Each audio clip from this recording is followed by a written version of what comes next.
The letter slipped from between two old books and landed on the floor without a sound. Jae-Hyun almost didn't pick it up. He was exhausted, hollowed out in the way only grief can hollow a person. Moving through his mother's bedroom on autopilot, folding things, stacking things, trying to keep his hands busy so his mind wouldn't have to sit still. The funeral had been that morning. The house still smelled like her perfume. He bent down, turned the envelope over, and froze. His name, written in his mother's handwriting, sealed. His hands were shaking before he even broke it open. And as he read the first line, every version of the last 7 years he had ever believed in began to collapse. Because the woman he had spent 7 years hating, the woman he had blamed, cursed under his breath, and trained himself never to think about, had not betrayed him at all. She had been loving him in the only way she was allowed to, and she had paid for it with everything she had. This is the story of Amara Johnson, and of what love looks like when it has nowhere left to go but silence. Amara arrived in South Korea on a Tuesday in September, with 2 suitcases, a full scholarship, and absolutely no idea what she was doing. She was 23 years old, a second-year medical student from Atlanta, Georgia, sharp-minded and warm in the way that made strangers feel immediately at ease around her. She had applied for the exchange program on a whim, a late-night impulse born from exhaustion and a deep, stubborn hunger to see something of the world before the years of residency swallowed her whole. She hadn't expected to get it. When the acceptance letter came, she stared at it for a long time before she called her mother. South Korea? Her mother had said. Seoul? Amara confirmed. For a year. A pause. Then, baby, do you even speak Korean? She did not. But she learned. She learned the way she did everything, with fierce, quiet determination, studying phrases on the subway, practicing tones until her mouth shaped them properly, apologizing in Korean when she bumped into people at the market, and watching their surprise soften into smiles. She fell in love with the city slowly, and then all at once, the way the Han River looked at night, the labyrinthine energy of Myeongdong, the particular silence of early mornings, before Seoul remembered it was the 10th largest city in the world. She met Jae-Hyun Park at Yonsei University Medical Center, where she was doing a volunteer rotation. He was not a patient, he was not a doctor. He was in the waiting area, still wearing his suit jacket from work, sitting with the rigid posture of a man who had not yet allowed himself to feel afraid. His mother had been brought in 2 hours earlier with chest pains, and the nurses had told him it was probably nothing serious. He was trying to believe them. Amara noticed him because he was the only person in the waiting room who wasn't on his phone. He was just sitting there, hands folded, eyes fixed on the middle distance. And there was something in his expression, not quite fear, but the thing that lives right underneath fear, before a person decides to let themselves feel it, that made her stop. She sat down 2 seats away from him, not close enough to intrude, just close enough to exist in the same space. After a while, without looking at her, he said in Korean, "Are you waiting for someone?" "No," she said, in careful, accented Korean. "I work here. I just thought you looked like you could use some company." He turned to look at her then. Really look. She was wearing scrubs and had a pen tucked behind her ear, and she was meeting his gaze directly, the way most people didn't, and he didn't know what to do with any of it. "I'm fine," he said. "I know," she said. "I'm just sitting here anyway." They sat in silence for 40 minutes. When the doctor came out and told him his mother's heart was stable, that it had been a minor episode and she would need rest and monitoring, Jae-Hyun exhaled so slowly it was almost a shudder. And then, quietly, he said to the woman sitting 2 seats away from him, "Thank you." Amara smiled. "I didn't do anything. You stayed," he said. Friendship came first. It always does when something real is being built. They began with coffee. He was too proud to admit he wanted to see her again, so he framed it as a thank you, which she saw through immediately and said nothing about. Coffee became dinner. Dinner became long walks along the river. Long walks became the kind of conversations that go until 2 in the morning without either person noticing the time has passed. He told her about growing up in Busan, the son of a woman who had raised him alone after his father's death, who had worked double shifts at a textile factory so he could go to school in shoes that fit. He told her about building his first company from nothing, about the years of sleeping on a cot in the office, about proving something to a world that had not been inclined to hand him anything. He told her these things with a kind of careful restraint, the way people who are proud of surviving something tend to speak of it, not boasting, but not minimizing either.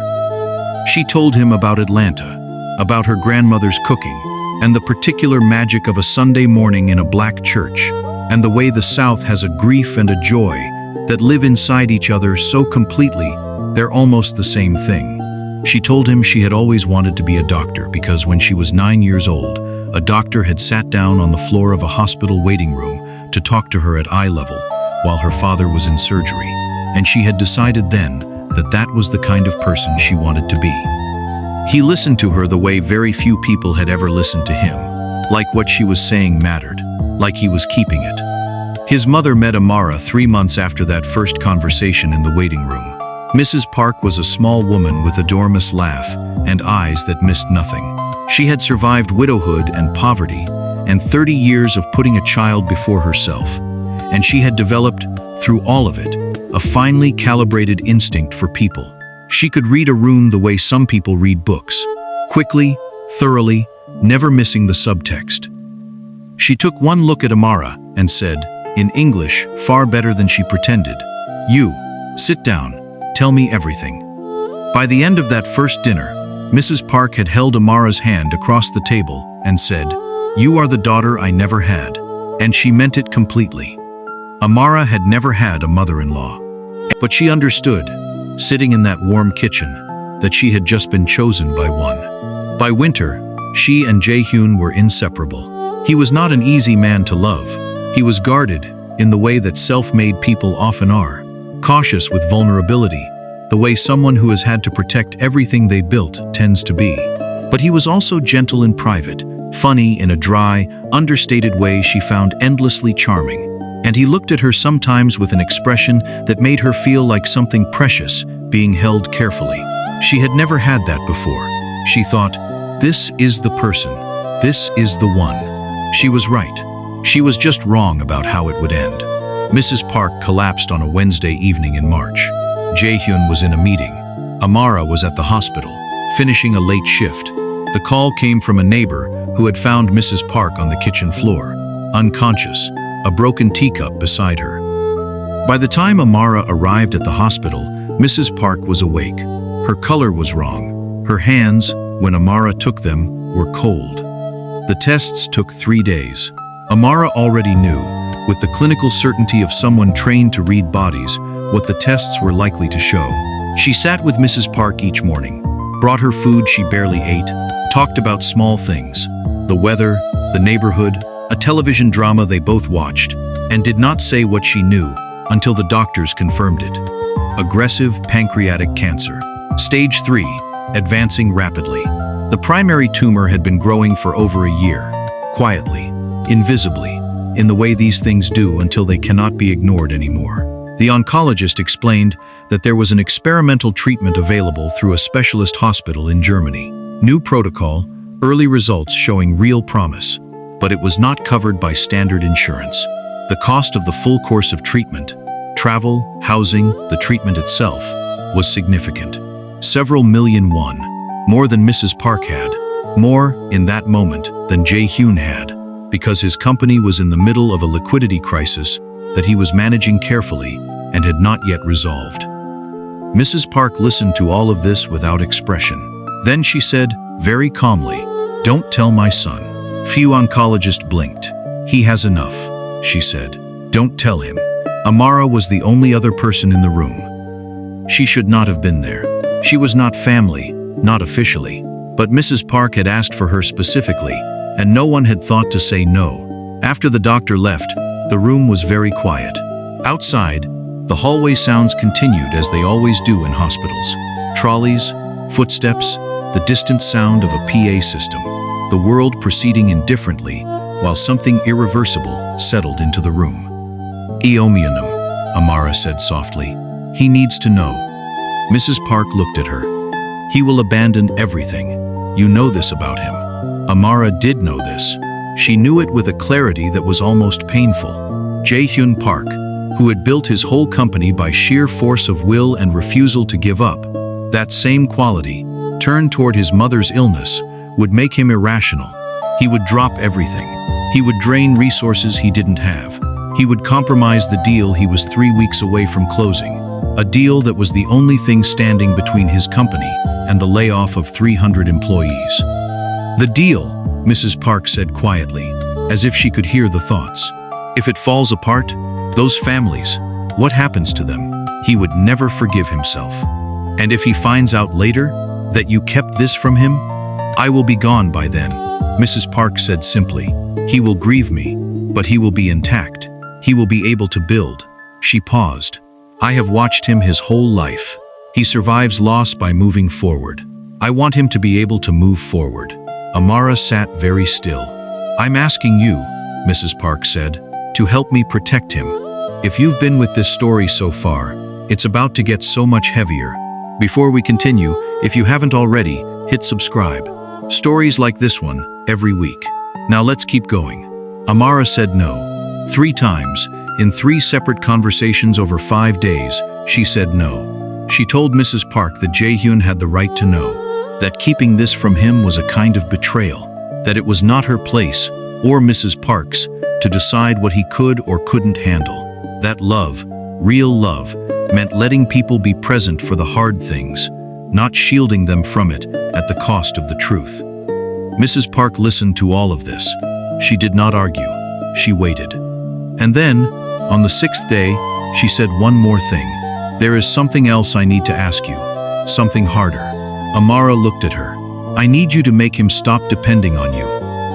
The silence that followed was the longest Amara had ever sat in. "I don't understand," she said, though some part of her was already beginning to. "He is going to lose me," Mrs. Park said quietly. "I cannot change that, but I can try to make sure that when he loses me, he doesn't also look to the side and see you suffering alongside him. Because that is what you would do. You would try to carry his grief and mine at the same time, and it would break you, and watching you break would break him." She looked at Amara steadily. "He needs to be free. Free to focus. Free to build. Free to grieve me, without also watching you fall apart trying to hold him together." "So you want me to leave him?" Amara said. "I want you to set him free," Mrs. Park said, "so that when this is over, he still has a future to come back to."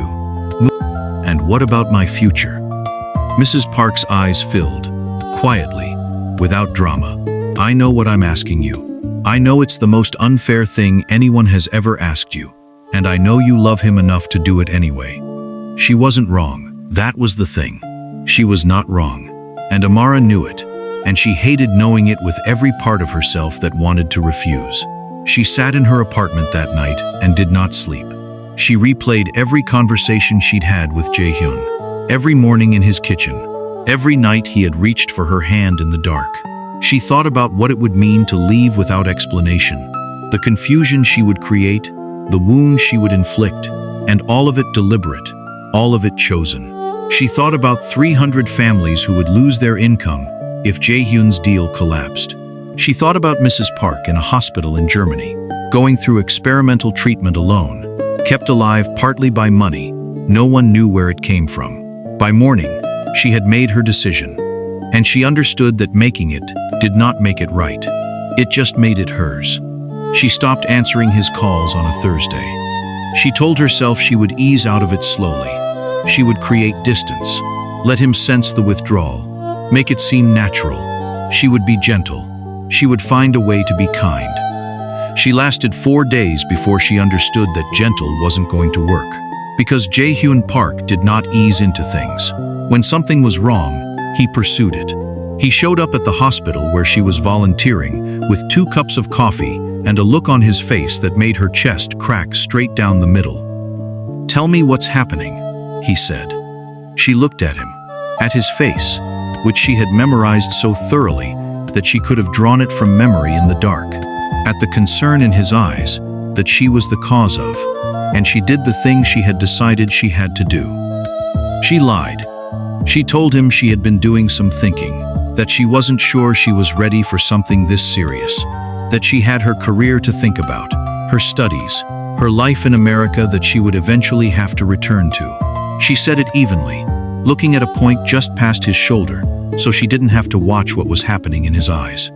He was very still for a long moment. "Is there someone else?" he asked. "No," she said, truthfully, at least. "Then what is this?" His voice was low, controlled. She could hear what was underneath the control. "Amara, look at me. What is this?" She looked at him. "I think we wanted different things, and it took me too long to say so. I'm sorry, Jae-Hyun." She walked away before she started crying. She made it to the stairwell.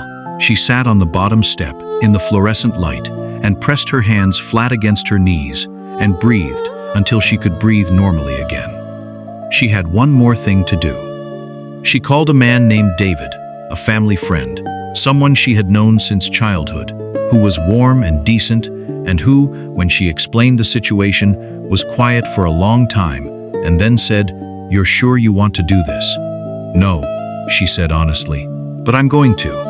They took photos together, laughing ones where he had his arm around her. They posted them to her social media, which Jae-Hyun followed, as she had known he would. She captioned one of them with something light and happy that turned her stomach to right. Within 2 hours, a mutual acquaintance had texted Jae-Hyun a screenshot with a message that said, "Is this real? I thought she was with you." Jae-Hyun saw the photos, and something in him, the something that had stayed open and patient and waiting, the part of him she had spent months carefully reaching, shut. Permanently, he thought, definitively. She had left him. She had moved on. She had been seeing someone else, or had found someone else with unseemly speed. And all the things she had said to him, all the mornings and evenings and conversations, what were they then? What had they been? He told himself, nothing. He made himself believe it, because the alternative, that it had been real and she had chosen to walk away from something real, was somehow worse. His mother said nothing when he told her. She held his hand and said nothing, and her silence was the most careful, most costly thing she had ever done. Amara worked 3 jobs that year. She maintained her scholarship position at the university, took overnight shifts at a private clinic, and tutored medical students on weekends. She sold the jewelry her grandmother had given her, a gold bracelet, a pair of earrings, and wired the money to a medical account in Germany, in amounts small enough not to draw attention. She found a cheaper apartment. She stopped buying new clothes. She stopped going out. She was 24 years old, and she was supporting a woman's cancer treatment in secret, and grieving a relationship she had ended on purpose, and trying to finish her medical degree. And she did all of it without telling a single person why. Her mother called every Sunday. "You sound tired," she would say.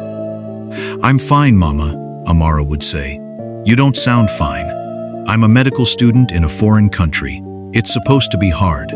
She kept a photo of Mrs. Park on her desk, small, tucked behind her textbooks where no one would ask about it.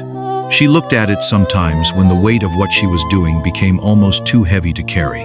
She did not allow herself to think about Jae-Hyun, except in the way you allow yourself to think about something irretrievable. Briefly, gently, and with the discipline of someone who knows that looking too long is dangerous. She visited the hospital twice a year when she could manage it, always on days she knew Jae-Hyun would not be there. She had memorized his schedule with the same thoroughness she memorized drug protocols. She would sit with Mrs. Park for an hour, 2 hours sometimes, and they would talk, and sometimes hold hands in the silence.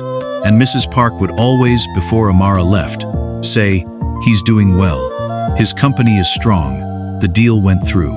"I know," Amara would say. "I hear things. Are you all right?" And Amara would smile, the kind of smile that doesn't really answer the question. "I will be." She had been doing this for 5 years when Mrs. Park's condition began to deteriorate seriously. The experimental treatment had extended the timeline considerably, more than anyone had initially projected. But the cancer had adapted, as cancers do, and the new protocols were less effective, and Mrs. Park was tired in a way that had moved from physical to something deeper and more settled. She stopped fighting it the way she had been fighting it. She made peace with the shape of things. She wrote the letter over the course of 3 weeks, slowly, in the careful handwriting of someone taking great care with every word. She sealed it and placed it in the back of the drawer behind some books, where she knew Jae-Hyun would eventually find it. Not immediately, not at the worst moment, but after the grief had moved through him enough that he could read it and hear it. She told Amara about the letter in one of their last conversations. "It says everything," Mrs. Park said. "He will know everything." "You didn't have to do that," Amara said. "Yes, I did." She looked at Amara with a steadiness that was its own kind of love. "You gave 7 years of your life to protect my son. The least I can do is make sure he knows why." Mrs. Park died on a Thursday in November.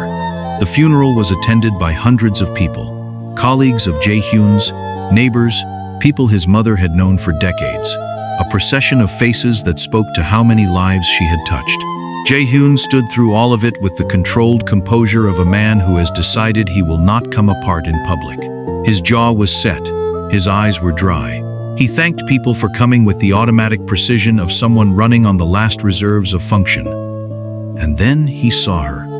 At the back of the crowd, standing apart from everyone, almost at the edge of the tree line, older than he remembered, a little thinner, wearing black, a simple coat, her hands folded in front of her, not approaching, not making herself known, just there. He hadn't seen Amara Johnson in 7 years. His first reaction was anger so immediate and complete that it surprised even him. She had come here. She had come to his mother's funeral. The woman who had walked away and posted photographs with another man within the same week. She had the audacity to come and stand at the back and watch, as if she had earned the right to grieve. By the time he moved toward her, she was gone. He stood where she had been standing and looked at the empty space between the trees and felt something he couldn't name. Not just anger, something more complicated and less clean. And then someone touched his arm and said his name, and he turned back to the living, because that was the only direction he was allowed to move. He found the letter that night. He read it twice. Then he sat very still on the floor of his mother's room for a long time, holding the pages against his knees, surrounded by her belongings, in the dark. His mother's handwriting told him about the diagnosis, the stage, the prognosis, the treatment in Germany. It told him about the cost of that treatment and where the money had come from, month after month, quietly, invisibly, from a woman working 3 jobs and selling her grandmother's jewelry and living in a studio apartment so that the balance could be met. It told him about the conversation in the hospital room, the request, the refusal, and the final, heartbroken agreement. It told him about the fake engagement, about David, who had agreed to help, who had never been anything but a family friend, about the photos, which Amara had staged deliberately so that he would have something concrete to hate, something that would make the break feel permanent, that would prevent him from waiting for her. His mother wrote, "She didn't leave you because she stopped loving you. She left because she loved you more than she loved what you would have become if she stayed." And then, in the last paragraph, in the sentence he would read over and over, until the words blurred, "The woman you hate most is the woman who loved you most. I know you, my son. I know that when you finally understand this, you will want to go to her. Go. Don't wait. Don't be proud. Just go. And if you're watching this and you haven't subscribed yet, please do it now, because this ending is everything. Don't miss it." He found out she had returned to America through a mutual contact who hadn't known enough to be discreet. He booked a flight the same day. He didn't call ahead. He wasn't sure she would answer. He wasn't sure she would see him. He only knew that his mother had told him not to wait, and for the first time in 7 years, he was choosing to listen to her. The community clinic was a modest building in a quiet neighborhood outside Atlanta. He arrived on a Wednesday morning and waited in the parking lot, in a rental car, feeling more uncertain than he had felt since he was a boy. He had built a company from nothing. He had closed deals in boardrooms where the power was never on his side. He had learned, over 30 years, how to walk into rooms where he was not wanted and make himself matter. He had no idea how to do this. She came out of the clinic at noon, still in her white coat, carrying a coffee she hadn't had time to drink. She looked the way she always had, capable, direct, moving through the world like she meant to be in it. And then she looked up and saw him standing beside a car in her parking lot. And she stopped so completely, it was as if the air had solidified around her. For a moment, neither of them moved. Then he walked toward her, and she stood very still and watched him come. And when he was close enough that she could see his face clearly, really see it, see what 7 years and grief and a letter had done to it, something in her expression broke open and she looked away. "Jae-Hyun," she said. Her voice was careful, controlled. "What are you doing here?" He didn't answer right away. He was holding the letter. She recognized the envelope. She closed her eyes briefly. "I know," he said. "I know everything. Your mother shouldn't have. She was right to." He stopped in front of her. "Amara, look at me." She looked at him.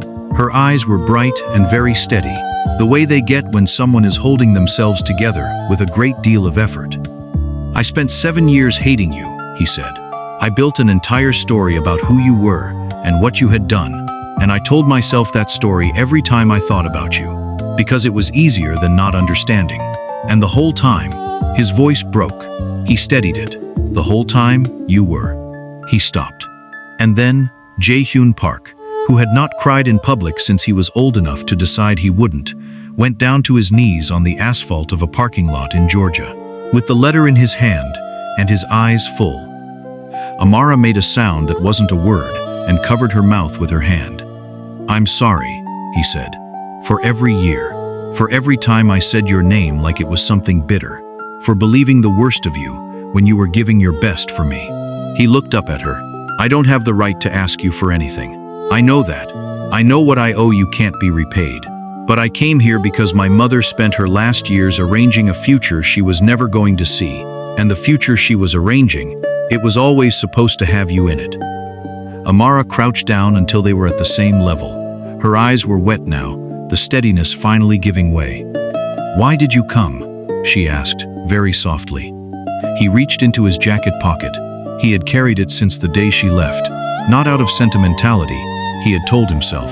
Or not only. He had carried it because throwing it away would have meant accepting that he had been wrong to love her. And even in his anger, he had never quite been able to accept that. A ring. Simple, warm, hers. "Because my mother spent 7 years trying to save my future," he said. "And you spent 7 years giving up yours." He held her gaze. "Can you give me the rest of your life, so I can spend mine making up for what you lost?" The sound she made when she started crying was quiet and exhausted, and full of 7 years of held-back things finally being released all at once. She pressed her forehead against his. The ring was between them. The letter was on the ground beside them. And for the first time since a Thursday in March, 7 years ago, when she had made the hardest decision of her life and walked away from the thing she loved most, Amara Johnson did not have to carry the secret anymore. Neither did he. If this story moved you, and I think it did, drop a comment below and tell me, could you have done what Amara did? Could you have walked away from love to protect the person you loved? I genuinely want to know. And if you watch this all the way to the end, you already know this channel is worth your subscription. Hit that button, turn on notifications, and come back next week, because the next story is already waiting, and it will hit just as hard. Thank you for watching. Take care of yourselves.